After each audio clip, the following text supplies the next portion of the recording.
जय हिंद दोस्तों, आपका स्वागत है हमारे प्यारे से YouTube channel learn and study के इस प्यारे से वीडियो में। इस वीडियो में दोस्तों हम बात करने वाले हैं क्लास 12 फिजिक्स की चैप्टर नंबर 1 के मोस्ट इंपॉर्टेंट टॉपिक की। हमारा टॉपिक है कूलाम का स्थिर वैद्युत बल नियम, जिसे शॉर्ट फॉर्म में बोलते हैं कूलाम बल और इंग्लिश में बोला जाता है coulombs law of electrostatic force. आज दोस्तों हम इसके डेरिवेशन को सीखने वाले हैं, जो कि इसका जो डेरिवेशन हमारा होता है मोस्ट इंपॉर्टेंट होता है और एग्जाम में भी आने का फुल चांसेस रहता है। तो आज हम लोग सीखेंगे इसके डेरिवेशन को किस प्रकार से हमको सॉल्व करना है। तो इसके जानने से पहले हमें जान लेते हैं कि हमारा कूलाम बल क्या होता है। तो कूलाम बल की सबसे पहले हम एक लाइन में डिफिनेशन लिखेंगे। तो डिफिनेशन हमारा होता है कि जब एक आवेश को, यहाँ पर लिख लेते हैं, जब एक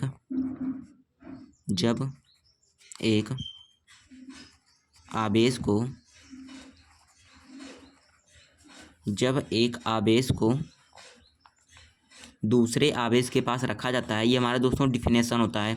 इस डिफिनेशन को जानकर हम स्टेप बाय स्टेप करते जाएंगे, हमारा डेरिवेशन इससे सॉल्व हो जाएगा आसानी से।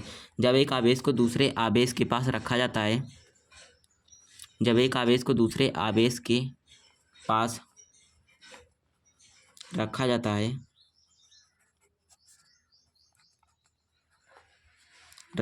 है तो उनके मध्य आकर्षण या प्रतिकर्षण बल क्या होता है, कार्य करता है। तो उनके मध्य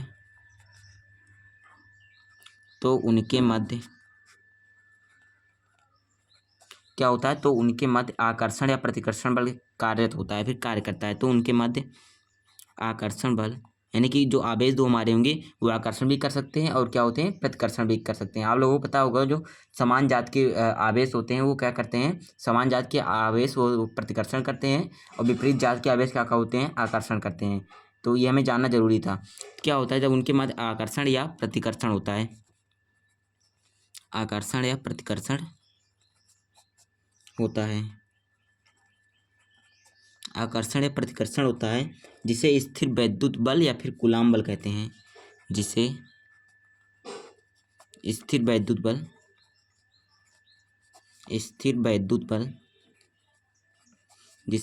वैद्युत बल या कूलाम बल कहते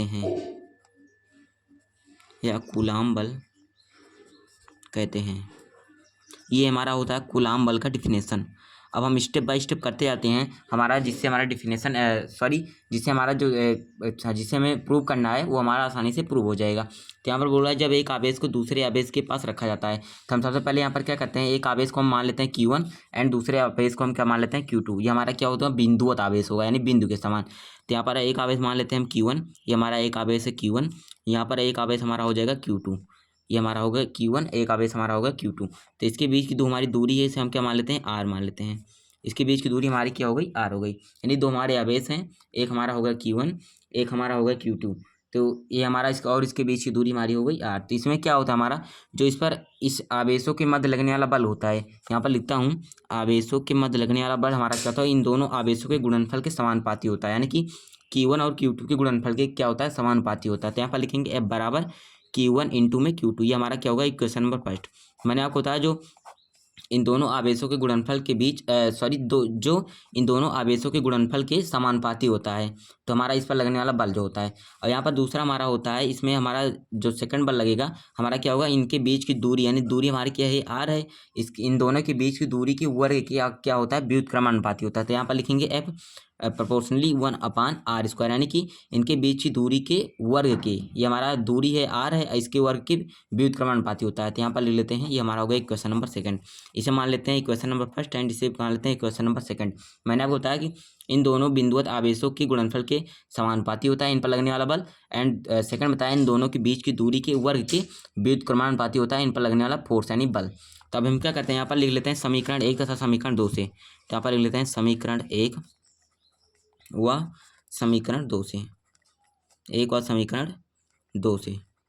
तो यहाँ पर समीकरण 1 समीकरण 2 से करेंगे तो यहाँ पर हमारा क्या हो जाएगा, समीकरण 1 बराबर हमारा हो जाएगा यहाँ पर समीकरण 2 से, तो हमारा F डायरेक्टली प्रोपोर्शनल हो जाएगा Q1 इंटू Q2 और इंटू हो जाएगा 1/r स्क्वायर, यहाँ पर हो जाएगा 1/r स्क्वायर, यानी गुणा हो जाएगा हमारा। तो यहाँ पर इसे सॉल्व करते हैं तो F डायरेक्टली प्रोपोर्शनल हमारा हो जाएगा Q1 इंटू Q2 अपान में क्या हो जाएगा, एक गुणा इसमें हो जाएगा, Q1 Q2 गुणा एक में होगा, और यहाँ पर पूरे का बटा हमारा है R स्क्वायर, तो यहाँ पर हो जाएगा हमारा R स्क्वायर। तो यहाँ पर हमारा आ गया F डायरेक्टली प्रोपोर्शनल क्या, Q1 इंटू Q2 अपान R स्क्वायर। तो यहाँ से हमारा क्या निष्कर्ष निकलता है, अगर हम यहाँ पर आर यानी आर हमारे यहाँ पर क्या दूरी है, अगर हम यहाँ पर हम दूरी को बढ़ाते हैं क्या, क्योंकि यहाँ पर हमारा एंटी प्रोपोर्शनल है, तो अगर हम दूरी को बढ़ाते हैं तो यहाँ पर हमारा क्या होगा, फोर्स कम लगेगा, क्योंकि ये दोस्तों एक दूसरे के एंटी प्रोपोर्शनल यानी विपरीतार्थक है। अगर हम बल को बढ़ाते हैं तो हमारा क्या हो जाएगी, दूरी कम हो जाएगी, तो ये हमारा होता है एंटी प्रोपोर्शनल का अर्थ। तो यहाँ पर हमारा हो गया एफ directly proportional Q1 into QT upon r square. अब देखिए जब इसको ये जो प्रोपोर्शनली का निशान है जब इसको हटाते हैं तो यहाँ पर हमारा आता है, यहाँ पर हमारा हो जाएगा एफ बराबर हो जाएगा, यहाँ पर एक हमारा कांस्टेंट जिसे हम कहते हैं के, ये हमारा कांस्टेंट होता है के इंटू हो जाएगा Q1 इंटू Q2 अपान में क्या हो जाएगा, आर का स्क्वायर हो जाएगा, ये हमारा हो जाएगा। यहाँ पर के हमारा क्या है, के हमारा है कांस्टेंट, यहाँ पर लिखेंगे के बराबर हमारा है कांस्टेंट, के इज द कांस्टेंट। के हमारा क्या होता है, हमेशा नियतांक होता है। तो ये इतना हमारा हो चुका है, ये हमारा के यहाँ पर हमारा होता है कांस्टेंट। अब यहाँ पर एक काम ये करते हैं, यहाँ पर हमारा आ चुका है यह बराबर के into Q1 into Q2 upon r square. यहाँ पर हमारा आया यह बराबर के into Q1 into Q2 are square. यहाँ पर यह हमारा यहाँ पर सॉरी के हमारा क्या है, नियतांक है, और यहाँ पर के की निर्भरता क्या है हमारी, यहाँ पर जो के हमारा निर्भर करता है, के की निर्भरता हमारा क्या होता है, माध्यम और आवेश की दूरी व बल की मात्रकों पर हमारा क्या होता है, के निर्भर करता है। तो यहाँ पर लिखेंगे के की निर्भरता, यहाँ पर लिख लेते हैं के की निर्भरता, जो हमारा ये कांस्टेंट है किस किस पर निर्भर करता है, तो यहाँ पर लिखेंगे के की निर्भरता हमारा होता है माध्यम पर निर्भर करता है। इसको आप लोगों को जानना बहुत जरूरी है कि हमारा होता है माध्यम पर निर्भर करता है, एंड क्या होता है, आवेशों पर निर्भर करता है, आवेश और दूरी, यहाँ पर जो हमारी दूरी है इन दोनों के बीच की दूरी मैंने यहाँ पर माना था आर, तो यहाँ पर क्या होता है, आयन की दूरी पर निर्भर करता है। तो यहाँ पर लिखेंगे दूरी पर, जो हमारा के कांस्टेंट है यहाँ पर हमारा माध्यम आवेश तथा दूरी पर निर्भर करता है। तो यहाँ पर अब हम देखते हैं, तो यहाँ पर एक हमारा के का मान होता है, के का हमारा मान क्या होता है, के का मान हमारा होता है 1/4 पाई एप्सिलॉन नॉट। इसे हम क्या बोलते हैं, इसे बोलते हैं एप्सिलॉन नॉट, जो ई के आकार का है। ये हमारा पहला बार शब्द आप लोग सुन रहे होंगे 12th में, क्लास 12th में। इससे घबराने की कोई ज़रूरत नहीं है, जब आप लगातार न्यूमेरिकल सॉल्व करेंगे तो आपकी आदत पड़ जाएगी। हमारा क्या होता है, एप्सिलॉन नॉट, और एप्सिलॉन नॉट का हमारा एक कांस्टेंट वैल्यू होता है। एप्सिलॉन नॉट का हमारा कांस्टेंट वैल्यू मैं आपको बता दूं, यहाँ पर होता है एप्सिलॉन नॉट का हमारा कांस्टेंट वैल्यू 8.85 इंटू 10⁻⁻12 इंटू 10 क्या होता है, -12 न्यूटन। यहाँ पर लिखेंगे इसका मात्रक हमारा होता है newton inverse metre inverse two, यहाँ पर होता है C⁻²। ये हमारा क्या होता है, ये एप्सिलॉन नॉट की एप्सिलॉन नॉट का हमारा होता है कांस्टेंट मान। तो यहाँ पर देखिएगा, अगर हम यहाँ पर एप्सिलॉन नॉट का हम यहाँ पर मान रखकर के का मान निकाले तो यहाँ पर हमारा क्या मिलता है, यहाँ पर हम देखते हैं, यहाँ पर देखने वाली बात है, के बराबर हम निकालें तो 1/, हो जाएगा हमारा यहाँ पर 4 है, इंटू पाई का मान हमारा होता है 22.7 होता है, और 22/7 को सॉल्व करते हैं 3.14 आता है, 3.14 4 गुना 3.14 गुना यहाँ पर 4 पाई एप्सिलॉन, यहाँ पर एप्सिलॉन नॉट का हमारा मान जो है यहाँ पर है 8.85 गुना 10 की पावर -12 आता है। यहाँ पर लिख लेते हैं 8.85 इंटू 10 की पावर हमारा क्या है -12। और जब इसे सॉल्व कर लेते हैं इतने पोजीशन को, तो यहाँ पर जो हमारा निकलता है, हमारा इसे सॉल्व करने पर निकलता है 9 इंटू 10 की पावर 9। ये हमारा क्या निकलता है, के का कांस्टेंट मान हमारा होता है 9 गुना 10 की पावर 9, और इसका हमारा जो क्या होता है मात्रक यहाँ पर हमारा हो जाएगा न्यूटन मीटर स्क्वायर C⁻², यानी इनवर्स हो जाता है। तो ये हमारा हो जाता है मात्रक, यानी के का हमारा कांस्टेंट मान 9 इंटू 10 की पावर 9, और इसका मात्रक हमारा हो गया न्यूटन मीटर स्क्वायर C⁻², अर्थात इनवर्स। तो ये हमारा हो जाता है एसआई मात्रक, जिसे बोला जाता है। ये हमारा क्या होता है, एसआई मात्रक, एसआई मात्रक। अगर हम सीजीएस पद्धति में बात करें, अर्थात हम सीजीएस पद्धति अगर हम निकालें, तो यहाँ पर मैं आपको बता दूं, सीजीएस पद्धति में करने के लिए हम क्या करते हैं, यहाँ पर हमारा सीजीएस पद्धति में देखिएगा, सीजीएस पद्धति में कभी कभी क्वेश्चन आ जाता है, तो हमारा निकालने के लिए सीजीएस पद्धति में जो हमारा के का मान होता है हमारा हमेशा 1 होता है। के का मान हमारा क्या होता है, 1 होता है। देखिएगा के का मान किस प्रकार से हमारा 1 होता है, मैं आप लोगों को एक एक टॉपिक बताऊंगा। के का मान हमारा 1 होता है, लेकिन वो होता कैसे है, देखिएगा जो मैंने यहाँ पर एसआई मात्रक में निकाला, तो एसआई मात्रक में हमारा क्या आया है, यहाँ पर के का मान हमारा एसआई मात्रक में आया है 9 गुना 10 की पावर 9 आया है, और मात्रक हमारा आया है न्यूटन इंटू हमारा क्या आया है मीटर स्क्वायर, अपान में क्या आया है C²। देखिए मैंने आपको यहाँ पर बताया था C इनवर्स आया ना, तो C² को ऊपर ले गए थे, तो हमारा यहाँ पर क्या आया था, C इनवर्स आया था। अब देखिए इसको हम अगर सीजीएस पद्धति में बदलें तो हमारा कैसे होता है, सीजीएस पद्धति में हमारा होता है, सीजीएस पद्धति में हमारा होता है 1 न्यूटन बराबर हमारा यहाँ पर होता है 10 की पावर 5, यानी 10 की घात 5 डाइन होता है। ये हमारा सीजीएस पद्धति में 1 न्यूटन बराबर इतना होता है। एंड क्या होता है, हमारा मीटर है, तो यहाँ पर एक मीटर बराबर हमारा क्या होता है, यहाँ पर 100 सेंटीमीटर होता है। यहाँ पर 1 मीटर बराबर 100 सेंटीमीटर होता है। एंड एक ये हमारा क्या है यहाँ पर कूलाम, और 1 कूलाम बराबर हमारा क्या होता है 3 गुना 10 की घात 9 स्टेट कूलाम होता है यहाँ पर हमारा स्टेट कूलाम। ये हमारा क्या होता है, सीजीएस पद्धति में इतना हमारा होता है, जिसे मैं अगर हम याद रखेंगे तो हम आसानी से एसआई पद्धति से क्या करते हैं, सीजीएस पद्धति में चेंज कर सकते हैं। देखिए अगर हम इसे चेंज करना चाहें तो यहाँ पर हमारा हो जाएगा, यहाँ पर देखिएगा, यहाँ पर हमारा है 9 गुना 10 की घात 9, तो यहाँ पर ले लेते हैं 9 गुना 10 की घात 9।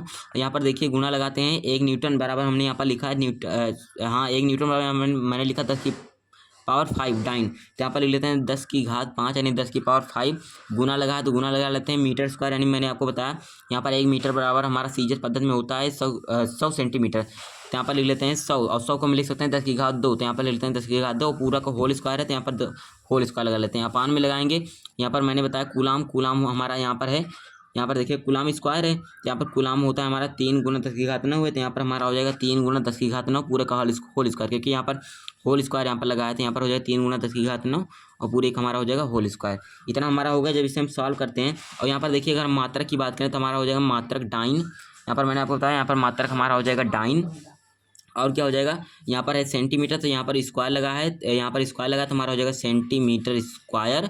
और अपान लगा लेते हैं, यहाँ पर हमारा क्या है के क्या है यहाँ पर कूलाम है, तो कूलाम का हमारा हो जाता है स्टेट कूलाम, मैंने यहाँ पर लिखा है स्टेट कूलाम, तो यहाँ पर हो जाएगा स्टेट कूलाम का होल स्क्वायर, तो यहाँ पर स्टेट लिख लेते हैं और कूलाम यहाँ पर हो जाएगा इसका क्या हो जाएगा स्क्वायर। यह हो जाएगा हमारा मात्रक dyne into centimetre square upon stat coulomb का होल स्क्वायर, इतना हो गया हमारा मात्रक। अब देखिए जब इसे सिंप्लीफाई करते हैं तो हमारा एक कैसे आता है, देखिए यहाँ पर हमारा है 9 गुना 10 की घात 9 है कि नहीं, इंटू लगा लेते हैं, यहाँ पर 10 की पावर 5 है इंटू यहाँ पर 10 की घात 2 का गुणा घात में होता है, आपको पता होगा, तो यहाँ पर 10 की घात 4 है। और यहाँ पर देखिए यहाँ पर 10 की घात 5 है, यहाँ पर 10 की घात क्या है 4 है। देखिए यहाँ पर a की पावर m है इंटू a की पावर क्या है m है। जब यहाँ पर आधार हमारा सेम होता है तो घात क्या होती है, जुड़ जाती है, तो 5 और 4 यहाँ पर जुड़ जाएगा, 5 4 हमारा हो जाएगा 9, तो यानी 10 की घात हो जाएगी 9। यहाँ पर अपान लगा लेते हैं, यहाँ पर हमारा 3 गुना 10 की घात 9 है, तो इसे क्या कर लेते हैं, यहाँ पर 3 का स्क्वायर कर लेते हैं, 3 3 9 हो जाएगा, अपान में 10 की घात 9 का 2 बार ले लेते हैं, 10 की घात 9 हो जाएगा क्योंकि हमारा स्क्वायर है तो 10 की घात 9 हो जाएगा यहाँ पर। अब देखिए 9 से 9 कैंसिल आउट, 10 की घात 9 से 10 की घात 9 कैंसिल आउट, यहाँ पर 10 की घात 9 से ये भी कैंसिल, तो यहाँ पर हमारा मान निकला 1, तो ये हमारा हो जाएगा सीजीएस पद्धति में हमारा के का मान जो होगा 1 हो जाएगा, तो यहाँ पर के बराबर हमारा आ चुका है 1। इसी प्रकार से हम लोगों को मतलब यानी सीजीएस पद्धति में इसी प्रकार से हमारा के का मान आता है 1।